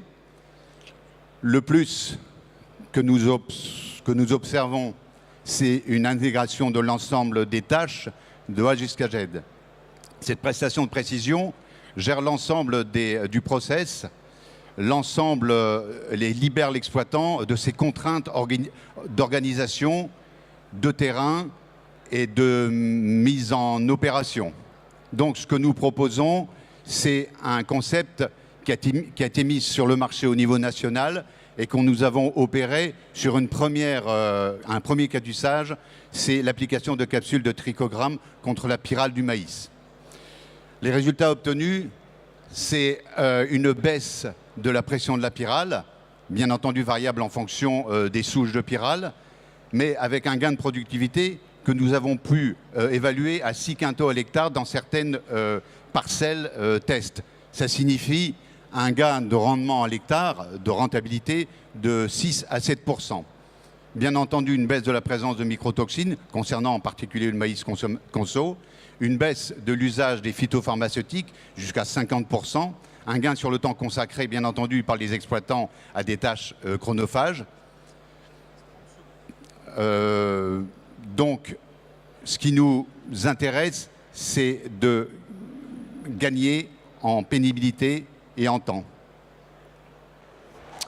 Eh ben voilà, eh ben un grand merci. Merci pour cette brique technologique dont nous n'avions pas encore parlé, le drone qui lui aussi fait bien évoluer notre industrie. Le dernier candidat de cette deuxième et dernière session de challenge, eh bien c'est Édouard Loiseau, Prométhée, en musique et sous vos applaudissements, mesdames et messieurs.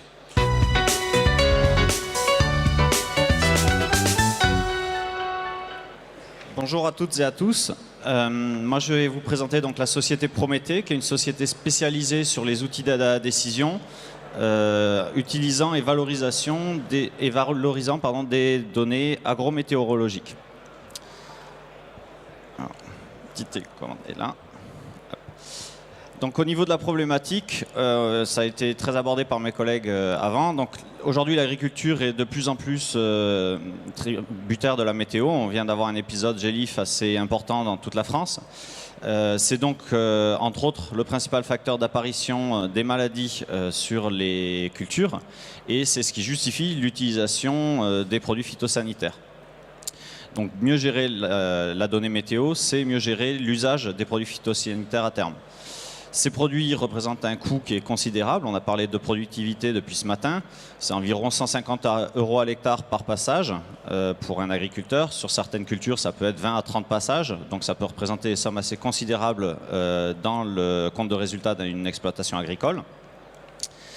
Cela génère également d'énormes nuisances au niveau sociétal. On a tous entendu parler des différents cadres, mais voilà, on a les résidus potentiellement dans les produits consommés par les consommateurs, la toxicité pour les applicateurs et pour les riverains, la pollution du sol, de l'eau, de l'air et tout ce qui est risque de toxicité sur la faune et la flore autour.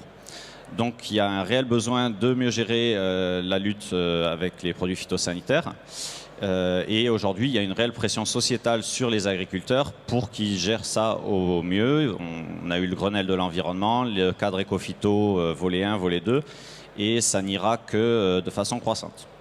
La vraie question qui se pose, c'est concrètement, comment est-ce qu'il fait l'agriculteur? On lui impose de mieux travailler, mais il n'a pas forcément aujourd'hui de réponse pour savoir si et comment est-ce qu'il doit traiter. Et c'est donc là où Prométhée se positionne.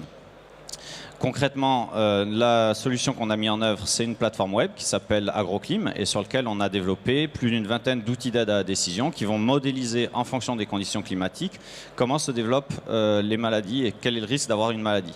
Donc on va s'appuyer sur des stations météo connectées. Un certain nombre vous ont été présentés ce matin.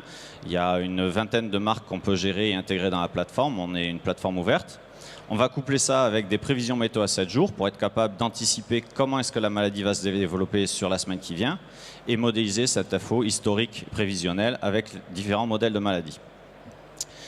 Ça va permettre d'évaluer s'il y a besoin de traiter, ce qui est quand même la première des décisions, et éventuellement s'il y a besoin de traiter, quand est-ce qu'on le fait et avec quel type de produit. Ça va permettre une optimisation donc, du positionnement et, in fine, à la fin de la campagne, une réduction globale du nombre de traitements.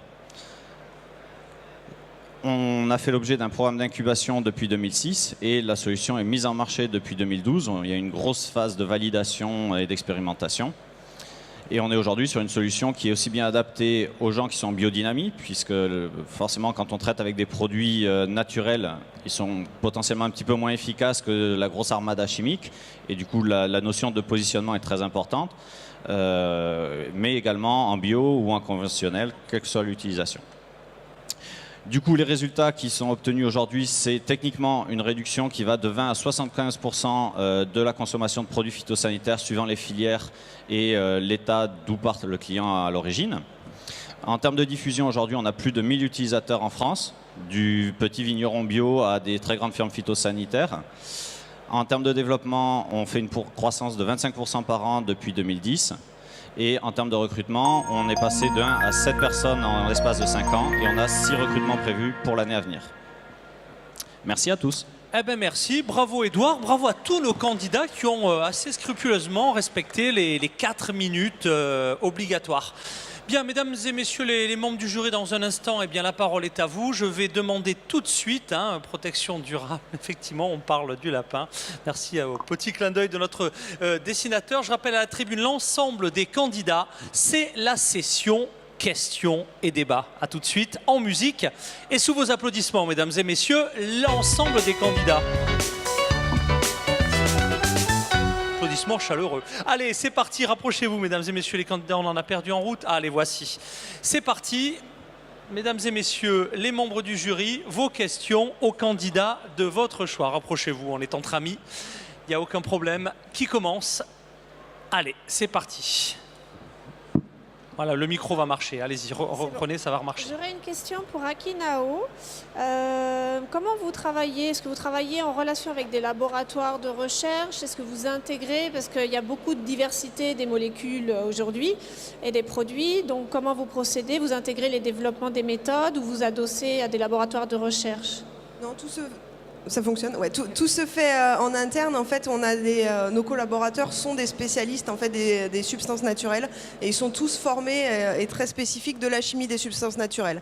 Après, on a également malgré tout quand même un appui des laboratoires puisqu'une partie de la société est encore aujourd'hui hébergée à l'université de Perpignan. Mais c'est je dirais, c'est des relations de location de matériel pour des raisons de coût de matériel. Mais après, tous nos collaborateurs en fait sont des grands spécialistes de la chimie des substances naturelles. Donc vraiment les développements se font en interne. D'autres questions?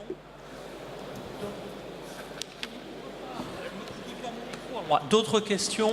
Ok, alors c'est parti. Ouais. Allez-y, allez-y. Ça va marcher, allez-y. Bon, j'ai une question pour Prométhée. Donc, vous avez parlé d'outils de la décision.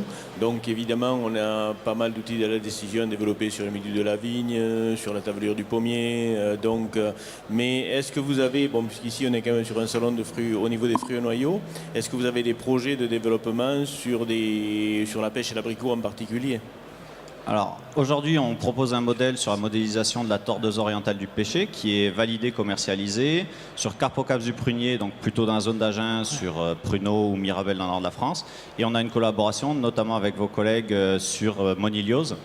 Donc c'est un OAD qui est développé, qui est en cours de validation et qui sera commercialisé a priori en 2018.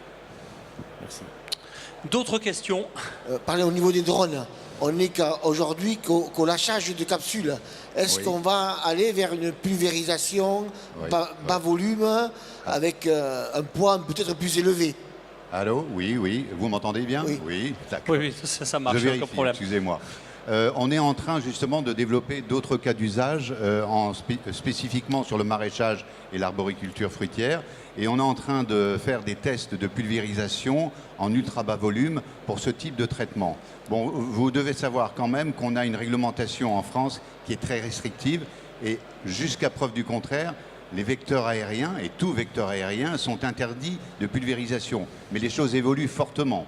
On était pas plus tard qu'il y a une semaine en Alsace sur les vignes d'Alsace et on est en train de convaincre justement les autorités de faire évoluer cette réglementation pour faire des traitements en ultra bas volume en particulier. Je prends l'exemple des vignes, mais ça peut s'appliquer à d'autres cultures pour qu'on puisse faire ces pulvérisations de précision. C'est en train d'évoluer fortement. Merci. D'autres questions? C'est parti. Une question, excusez-moi, j'ai pas noté votre nom.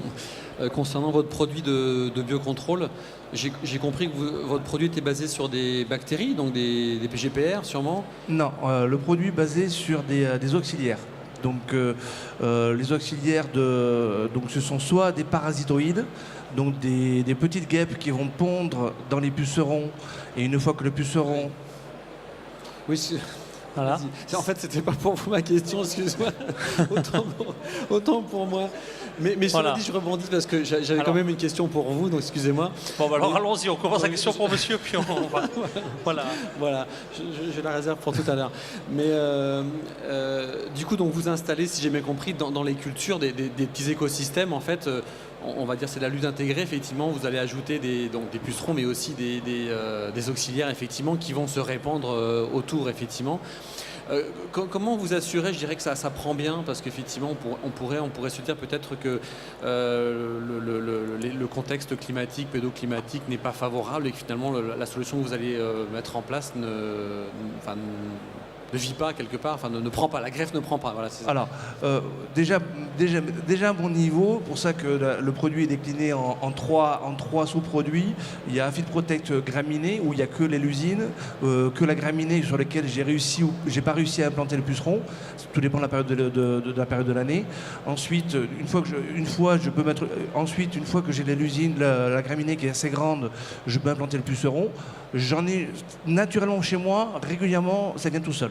Donc du coup, je l'isole, je le fais développer tout seul et après j'insémine un peu de partout.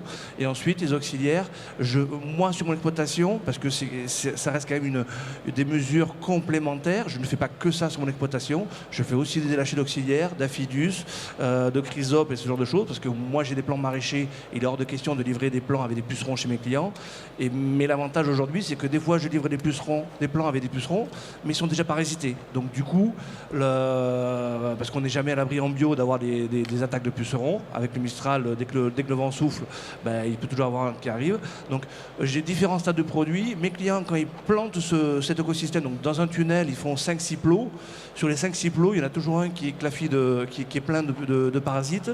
Il y a un plot où c'est qu'il n'y a rien du tout. Il y a un plot où c'est que la plante a été complètement vidée par les pucerons parce que les auxiliaires n'ont pas pris le dessus. Après, c'est juste un écosystème. Donc il va vivre, c'est l'écosystème. Donc il peut vivre, exploser, mourir, mais au bout du compte, j'ai un gros client qui a une quarantaine de tunnels, ça fait 3 ans qu'il le fait, pendant 20 ans il a eu des pucerons et ça fait 3 ans qu'il n'en a plus. Donc soit c'est mes plants, soit c'est mes pucerons. Mais, ou l'opération du Saint-Esprit, mais là, voilà, pour l'instant il est convaincu. Et, voilà. Alors une deuxième question du coup, rapidement. Voilà. Autant pour moi. Donc, si vous voulez, je vous vouliez également la poser. Autant de micro-organismes. Donc, ma question c'était effectivement, donc, ce sont bien des PGPR pour le coup, votre solution, ce sont des bactéries oui, tout à fait. Ouais, je précise que Florence Rossillon voulait aussi, semble-t-il, vous la poser. Donc. Alors prenez-le. La même question. Alors, et un complément de question. Et en complément, je voulais savoir si ça fonctionne sur tout type de culture ou si c'est spécialisé dans certains fruits ou certains légumes ou certains maraîchages. Oui, on travaille toujours avec l'université, avec le centre de recherche. Et on travaille dans tous les maraîchages avec tous les arbres. Et de plus en plus, on a des résultats d'expérimentation. La fraise, la pomme de terre, les arbres fruitiers, les agrumes surtout. Donc, on a des résultats. Donc, dès qu'on a des résultats, on les applique et on emplit le portfolio de présentation des arbres, des espèces végétales qu'on peut appliquer les produits. Mais en fait, ce qu'on fait, les micro-organismes, c'est un produit vivant. Donc on les stabilise bien, on travaille surtout la partie nutritive qu'il y a dans la bouteille, notre société, et la partie vivante, c'est assez résistant. Il a résisté tous les changements de la vie depuis le début. Donc une fois on l'applique, c'est une multiplication qu'il fait assez vite, dans des conditions que nous préconisons de préserver l'installation, et une fois on l'installe, la multiplication qui fait ces micro-organismes, c'est assez vite, dans des conditions que nous préservons, que c'est les mêmes, mais on ne faut pas utiliser un fongicide ou des intrants pesticides qui peuvent perturber l'installation. Une fois ça, la multiplication des bacillus, c'est exponentielle. Et ne sont pas phagocytés la vie microbienne des médias parce qu'ils favorisent, ils recréent des conditions même de recréer les conditions de la propre sol. Donc, ils favorisent la multiplication. Voilà, il reste encore 1 ou 2 minutes pour des questions. Le temps, voilà, vous préparez vos questions, mesdames et messieurs les membres du jury.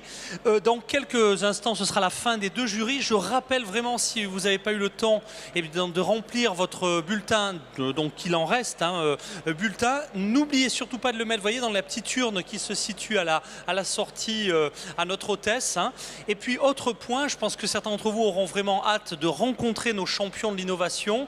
Eh bien, ils seront tous présents à la fin de ces 2 challenges sur cette zone challenge Medfel Innov où vous pourrez les rencontrer tranquillement. Il nous reste encore 2-3 minutes, c'est parti. C'est une question. Donc, Voilà, la ça va société rouler. donc hexamétrique. Donc effectivement, mesurer les volumes foliaires, c'est une démarche très très importante pour adapter la dose, donc en particulier en arboriculture. Et donc votre présentation dans ce sens-là répond un petit peu à une certaine demande. Mais à partir de cette mesure, est-ce que vous développez des outils qui vont permettre de traduire ces mesures en TRV, disons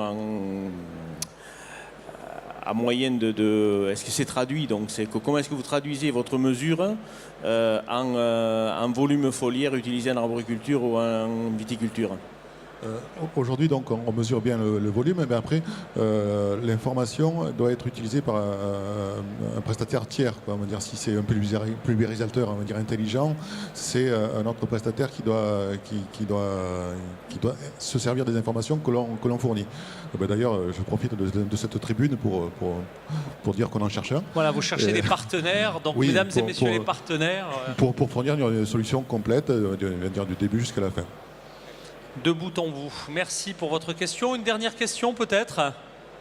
Plus de questions. Ah ben écoutez, je crois qu'on peut vous applaudir et vous remercier une dernière fois, mesdames et messieurs, les candidats de cette deuxième session biocontrôle et protection durable des cultures. Ça vous a plu, mesdames et messieurs les membres du jury? C'est intéressant. C'est une première édition. Il y a forcément eh bien, d'autres pistes, mais je trouve qu'effectivement, on a une grande qualité de candidats. Il me reste, mesdames et messieurs les membres du jury, à vous remercier. Mesdames et messieurs les membres du public également, à vous remercier d'avoir assisté bien nombreux à cette première édition. Je vous rappelle que dans quelques instants, les membres du jury vont rejoindre Marion. Alors Marion Bonnefille, je ne sais pas où elle est.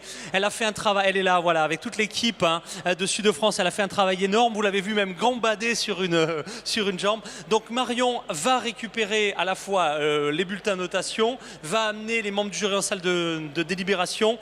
Et pour ma part, je vous retrouve eh bien, effectivement avec les membres du jury et l'ensemble des participants à 12h15 précise pour les résultats, les 3 lauréats. Premier challenge, deuxième challenge et votre coup de cœur. A tout de suite, retrouvez l'ensemble de nos candidats sur la zone Challenge by Felinov. Merci, on se quitte en musique. Au revoir.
Nous l'attendions, c'était une première édition, on savait que bien, les attentes étaient importantes. Je pense que les candidats, par la qualité, par la densité de leurs informations, ont répondu au cahier des charges de ce premier trophée, ce challenge Fellinov du Medfel. C'est l'heure de la remise des prix, c'est l'heure de la cérémonie. Alors j'appelle... Je pourrais les appeler tous parce qu'ils ont bien travaillé. Il n'y en aura que 3 qui vont se succéder. Alors je vais d'abord appeler les membres du jury, mais déjà je vous rappelle les 3 catégories. La première, agriculture connectée. La seconde, biocontrôle. Et la troisième, c'était vous, mesdames et messieurs, les membres du jury qui l'avez décerné. C'est votre coup de cœur. Nous allons donc tout de suite remettre en musique et sous vos applaudissements le premier des 3 prix, agriculture connectée. Et pour remettre un prix, quoi de plus logique que d'appeler un des grands organisateurs de ce challenge. Mesdames et messieurs, réservez un tonnerre d'applaudissements à Aude Dejean, chargée de mission agro-industrie et biotechnologie chez Madélie. Aude, venez vite me rejoindre en musique, s'il vous plaît. Bonjour Aude. Alors ça va fonctionner. Bonjour Aude et bienvenue. De retard. Voilà. Alors Bonjour. soyez la bienvenue sur ce plateau. Alors première édition du Fellinov, vous avez assisté à l'ensemble de la compétition. Ça vous a paru intéressant pour une première édition? Ben oui, j'ai trouvé ça très instructif. Je remercie tous les participants à cette première édition du challenge et j'espère que ça sera profitable pour eux. Madélie, en 2 mots, et puis justement son rôle dans l'agriculture, dans les biotech. Alors Madélie, donc on est l'agence régionale de développement économique. Donc on accompagne les entreprises, les porteurs de projets sur la région, sur les aspects innovation, développement à l'export. Et pour ma part, je suis chargée de la filière agro-industrie. Vous êtes au cœur, 2 mots-clés, agro-innovation. Vous êtes au bon endroit, tout va bien. Aude, on ne va pas faire beaucoup plus de suspense. L'enveloppe est là. Je vais vous demander, évidemment, c'est la cérémonie qui veut, c'est le protocole, d'appeler le nom de la catégorie, le nom du lauréat, du gagnant, dans la catégorie agriculture connectée au champ et sur l'ensemble de la chaîne logistique. Aude, le gagnant est... On fait le suspense, roulement de tambour. Le gagnant est... Donc le gagnant est We Farm Up et j'appelle donc Delphine Battu. Et j'aurais grand plaisir mesdames et messieurs, en musique et sous vos applaudissements, Delphine Battu, We Farm Up. AgriShare, la solution AgriShare. Alors, il ne faut pas se tromper de trophée. Oui, on remet la plaque pour la photo officielle. Voilà. La bise, et puis effectivement peut-être 20 secondes pour une réaction, un mot encore. Pour ceux qui n'étaient pas avec nous lors de la compétition, là c'est un pitch en version 7 secondes pour convaincre. C'est confort. Merci beaucoup pour ce prix, donc pour la catégorie agriculture connectée. C'est moins de 8 secondes. 8 farm up, un site web peut-être pour en savoir plus. Donc c'est une plateforme une plateforme pour la location de machines agricoles entre professionnels du monde agricole. On applaudit Delphine, on applaudit l'ensemble des lauréats parce que ça n'a pas dû être facile de les départager, clairement. Et je rappelle que jusqu'à ce soir, vous pouvez les retrouver sur cette zone challenge, Delphine et l'ensemble et des offreurs de solutions innovantes. Aude, un grand merci à Madélie pour cette première édition. On va maintenant remettre le deuxième des 3 prix. Et pour remettre ce prix, là encore en musique, et là encore, je l'espère, sous des applaudissements chaleureux, j'accueille à la tribune Anne Portal, chargée de mission agronomie, biodiversité, innovation sociale à Transfert LR. Soyez la bienvenue, Anne. C'est tout de suite en musique, ça fait tout de suite plus habillé. Alors soyez la bienvenue chez vous. Transfert LR, en 2 mots, et son rôle dans cette belle journée. Alors Transfert LR, c'est pour la partie ex-Languedoc-Roussillon, l'agence de l'innovation. Donc moi je m'occupe plus particulièrement de l'innovation dans le secteur de l'agriculture et vous l'avez dit aussi sur les aspects innovation sociale. Et bien sûr il y a toutes les autres thématiques de l'industrie qui sont accompagnées en termes de projets d'entreprise par mes collègues conseillers technologiques. Vous avez assisté à la compétition, de beaux candidats, un beau potentiel d'innovation sur le territoire manifestement. Tout à fait. Très bien. Écoutez, on ne va pas faire plus de suspense. Dans la catégorie biocontrôle, je vous laisse, Anne, révéler le nom du gagnant ou de la gagnante. J'ai l'honneur d'attribuer donc ce prix à monsieur, alors je ne sais pas comment ça se prononce, Thierry Quack de la société Nimaplan. Allez, Nimaplan, Thierry Quack à la tribune et sous vos applaudissements. Bravo. Bravo et merci. Merci beaucoup. Un petit mot, Thierry. Voilà.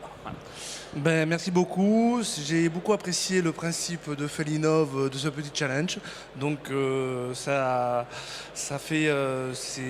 agréable de voir que ce genre d'innovation peuvent être reconnues. Donc merci beaucoup. Voilà, vous avez eu 1 question et demie, vous voyez, ça prouvait effectivement l'intérêt. Et là encore, ça n'a pas dû être simple pour les membres du jury que je salue à nouveau et je remercie d'arbitrer l'ensemble de vos présentations. Un grand merci. Merci Anne, merci à beaucoup. Vous Thierry. Et puis voilà, peut-être une deuxième médaille. Alors je le rappelle, pour les lauréats, il y a des pieds, hein, et puis il y a même une boîte pour conserver tout ça. Vous pouvez prendre les pieds, où on vous les remettra à la fin de cette cérémonie. Il nous reste un 3e et dernier prix à remettre, et non des moindres, puisque c'est le prix coup de cœur, c'est celui de vous, mesdames et messieurs, les membres du public, les membres, voilà, le public qui avait assisté à cette première édition du Challenge Felinov. Et pour remettre ce prix, là j'appelle la Big Boss. Mesdames et messieurs, réservons tous ensemble et tous en cœur le meilleur accueil à Chantal Passa, responsable de la filière agroalimentaire à Sud de France Développement et organisatrice, mesdames et messieurs, du salon Medfel. Chantal, ça y est, la bienvenue chez vous. Alors, on vous accueille au tout début, on vous accueille pour la conclusion. Alors, l'organisatrice. Écoutez, je crois que nous pouvons, tout le comité d'organisation peut être ravi de cette première édition. C'était une première effectivement avec un concept dans lequel nous souhaitions introduire justement de l'innovation et ne pas traiter le volet innovation de façon classique. Je pense que c'est plutôt réussi. Et ce qui est intéressant effectivement, c'est de voir le public qui s'est intéressé à cette question et qui a été également autorisé à voter. Donc je crois que c'est la récompense. Le visitorat du Medfel étant à ce point qualifié, tout visiteur a potentiellement le pédigré pour évaluer nos candidats. Alors voici l'enveloppe pour donner le nom du coup de cœur du public qui est attribué à... Alors... C'est la société After Global, donc monsieur ou madame Perret-Marba et Franck Scalo. Perret-Marba et Franck Scalo sont attendus à la tribune en musique pour le 3e et dernier prix. Alors Perret est-il avec nous? Non. Où est-il donc, Perret? Aurait-il disparu? Est-il reparti? Je perçois Marion, allez, ne courez pas. Alors ils ont un stand, donc je pense qu'ils sont tout simplement sur leur stand. D'accord, alors je ne sais pas, je serai prompt à courir, mais je ne sais pas où est le stand de nos amis. On leur remettra le prix. On leur remettra ce prix, donc le 3e, le prix coup de cœur, donc des acteurs que vous pourrez trouver sur leur stand. Un petit mot de conclusion? Écoutez, encore une fois, merci aux participants, merci au jury, merci au public qui s'est intéressé aussi à ce concept. Alors, ne partez pas si vous faites partie des jurys et parce que je vous rappelle qu'il y a des photos, il y aura une photo de groupe, il y a plusieurs photos de groupe en prévision. Voilà, et donc moi ce que je vous propose, c'est que bien évidemment tout est perfectible, c'est une première édition, donc on va retravailler le concept pour l'améliorer l'année prochaine, et donc je vous donne rendez-vous ici, à la fin avril, Medfel 2018. Et j'en profite pour signaler que Medfel 2018, ça va être une édition particulièrement intéressante puisque nous allons fêter les 10 ans de la manifestation. Voilà. 10 donc, merci à tous. Et peut-être la deuxième bougie pour ce Felinov. Merci Absolument. Beaucoup. Allez, mesdames et messieurs, les candidats. Alors, il va y avoir 3 photos de groupe. La première, je vais d'abord appeler tous les candidats sur scène pour la photo avec nos lauréats. Mesdames et messieurs, l'ensemble des candidats en compétition, venez vite nous rejoindre pour la photo officielle avec l'ensemble de nos organisateurs. Voilà, donc c'est l'heure de la photo.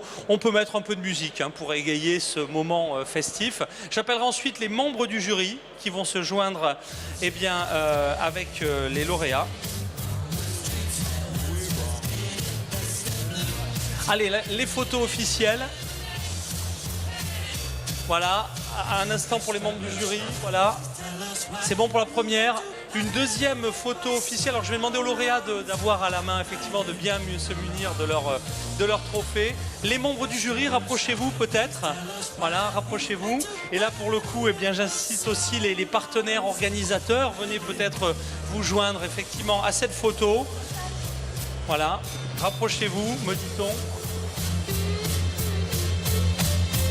Et la troisième et dernière photo, tous les jurés, tous les candidats et tous les partenaires pour la photo avec, évidemment, nos lauréats devant. Voilà la photo, je vais en prendre une aussi que je m'empresserai de tweeter, comme celle que j'ai tweetée pendant toute la cérémonie. D'ailleurs, vous les retrouverez sur le hashtag Medfel également. Allez, mesdames et messieurs, c'est la fin de ce FELInnov 2017 et à très vite pour d'autres compétitions autour de l'innovation Smart Agri. Merci.